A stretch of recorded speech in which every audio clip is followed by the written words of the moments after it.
Moi donc, je cours non pas comme à l'aventure, je frappe non pas comme battant l'air. Je traite, mais je traite durement mon corps et je les tiens assujettis de peur de ne pas être rejeté moi-même après avoir prêché aux autres. Ces passages, c'est vraiment très difficile vraiment à essayer de voir. Si on lit les Écritures, on lit au sujet de la vie de Paul, on réalise que c'est quelqu'un que Dieu a puissamment utilisé. Quelqu'un qui a vraiment servi Dieu dans l'intégrité. Quelqu'un qui a accompli beaucoup de choses vraiment avec les seigneurs.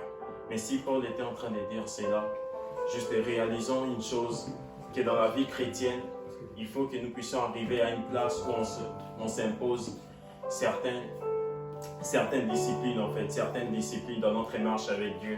Il est grand temps que nous puissions vraiment nous lever, retourner à l'autel des prières, vraiment, retourner, rebâtir encore nos autels des prières. Parce que le Seigneur Jésus-Christ a dit, veillez et priez afin que vous ne tombez point dans la tentation. L'esprit est bien disposé, mais la chair est faible. Ce soir, je viens vraiment nous exhorter à prendre vraiment en considération de ceci. Je sais que ce n'est pas facile, mais nous devons lutter vraiment pour ce combat, pour bien achever cette course. Parce que si nous le faisons juste malgré nous, on ne va pas y arriver, mais avec le Seigneur, ayant nos regards fixés sur lui, rejeter vraiment toutes sortes de distractions. Comme Paul le dit dans 1 Corinthiens chapitre 9, il dit « Mais moi donc je cours non pas comme à l'aventure, non pas comme battant l'air. » Il y a plusieurs choses autour de nous qui peuvent être comme des distractions. Nous ne devons pas laisser les temps gérer nos vies, mais nous devons savoir comment gérer ces choses qui sont autour de nous. Nous avons tous 24 heures en une journée, mais il y a certains qui utilisent ça de la bonne façon, mais il y a d'autres qui ne gèrent pas de la bonne façon. Mais je tiens vraiment à nous exhorter ce soir, à nous confier au Seigneur.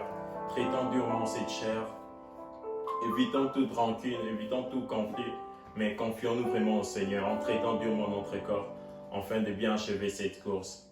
Dans le monde, ils ont compris cela, plusieurs s'abstiennent de certaines choses de la vie, tout simplement parce qu'ils veulent remporter cette couronne qui est corruptible. Mais nous courons donc de manière à le remporter, comme il est dit vraiment dans les Écritures. Je tiens à nous exhorter vraiment à persévérer dans la voie du Seigneur. Confions-nous au Seigneur Jésus-Christ et prions vraiment sans cesse. Gardons l'attitude de la prière. Si en ce moment on peut juste élever nos mains encore vers le Seigneur, juste commencer à l'adorer, ouvrir nos cœurs, qui nous touche encore, qui nous sonde encore, car lui seul, il sait là où on se trouve en ce moment.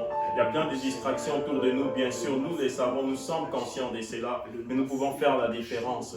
Prenons le temps de l'adorer, levons nos mains vers lui et magnifions son Saint-Nom, car il est digne de tout honneur, de toute louange. Que rien, aucune circonstance ne puisse nous éloigner de la paix que Dieu a pour nous, que rien ne puisse nous empêcher à prier, que rien ne nous empêche de le louer, de l'adorer de tout nos cœurs comme il le désire, pour sa parfaite volonté. Alléluia, Seigneur Jésus, nous te magnifions, Seigneur.